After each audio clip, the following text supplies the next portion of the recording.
ঈসা আলাইহিস সালাম দাজ্জালকে মারার পরে আরেকটা প্রজাতি বের হবে, এর নাম ইয়াজুজ আর মাজুজ। নাম শুনেছেন? এই যে এই সূরার মধ্যেই আছে, এই সূরা কাহফের কথা বললাম না, সূরা কাহফের পিছনের দিকে আছে ইন্না ইয়াজুজ ওয়া মাজুজ মুফসিদুনা ফিল আরদ। যুলকারনাইন বাদশার কথা পড়বেন, তিনি এই যে দেয়াল নির্মাণ করে দিয়েছিলেন লোহা এবং তামা দিয়ে, মনে আছে, পড়েছেন? আচ্ছা, এই ইয়াজুজ আর মাজুজ যখন বের হবে পৃথিবীর পানি খেয়ে শেষ করে ফেলে দিবে একেবারে।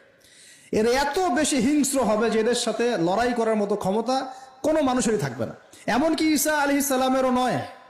ঈসা আলাইহিস সালাম তুর পাহাড়ে চলে যাবেন মুসলিমদেরকে নিয়ে, তুর পাহাড়ের ভিতরে মুসলিমরা সেখানে লুকিয়ে থাকবে, পৃথিবীর মেসাকার অবস্থা হয়ে যাবে, পৃথিবীর পানি খেয়ে শেষ করে ফেলে দিবে, একদম হিংস্র প্রজাতি। তখন ঈসা আলাইহিস সালাম আল্লাহর কাছে দোয়া করবেন, আল্লাহ এই বিভৎস জাতিকে ধ্বংস করো। আল্লাহ রাব্বুল আলামিন তখন ওই ইয়াজুজ আর মাজুজের এই কাঁধে, ঠিক কাঁধের মাঝখানে একটা ভাইরাস জন্ম দিবেন। কি জন্ম দিবেন? ওই যে বলি না মহামারীর ভাইরাস, অমুক ভাইরাস তমুক ভাইরাস, এই ভাইরাস আরো সামনে আছে বাকি এখনো। ওই ভাইরাসে, ওই পোকায়, ওই ব্যাকটেরিয়া বা যেটাই হোক আল্লাহ পাক যাই দিবেন, এতে করে ইয়াজুজ আর মাজুজের পুরো প্রজাতি ধপধপ ধপধপ করে মারা যাবে। মানে এটা ছোঁয়াচে রোগ হবে। কি রোগ হবে? ছোঁয়াচে। ঠিক যেমন আমরা একটু করোনা দেখলাম না, একজন থেকে আরেকজন, একজন থেকে আরেকজন, এরকম জিনিস চলবে আরো বিশ্বে। আর এখনকার নতুন রিসার্চ হচ্ছে ওই সাইবেরিয়া অঞ্চলের যে বরফগুলো আছে না, ওর নিচে এই 1 লাখ বছর, 1.5 লাখ বছর, 2 লাখ বছর আগের ভাইরাসগুলো নতুন করে জায়গা শুরু করেছে এখন। হ্যাঁ, এগুলো বিজ্ঞানীরা বলছেন যে এগুলো আবার কোন দিন জানি পৃথিবীতে আত্মপ্রকাশ করা শুরু হয়।